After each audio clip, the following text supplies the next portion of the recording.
Hello guys, so ayun na nga guys, ang mga kananay, kagabi, madaling araw na ako na mga 1:30 na madaling araw, kasi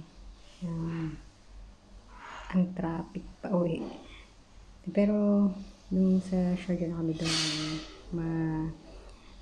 maaliwalas na yung daan, kasi nga, may pasok na ngayon, may mga tao. So yun, natutuwa naman ako kay Master Kabatang kasi napakabait niya.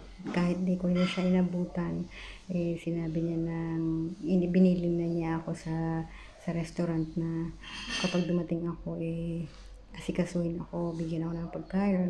Kaya lang nahiya naman akong kumain kasi nga Filipino food. Ako lang kumain. So ayun guys, happy naman ako kahapon na masyadong na naaliw ako sa katangahan. Yung bang tawag dito, yung tuwan-tuwa talaga ako sa sarili ko, yung pagpasok ko ba na happy birthday Master Kabatang. Tapos hindi pala kilala dahil ibang lahi. Visit. Tawang-tawa talaga ako sa kasyungan ko kahapon. Hanggang ngayon natatawa ako sa sarili ko. So yun mga kananay, today's video is wala akong ganap. Ako ay naglilibaliw lang sa buhay.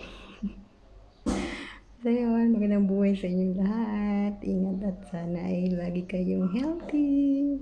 Bye bye, I love you all.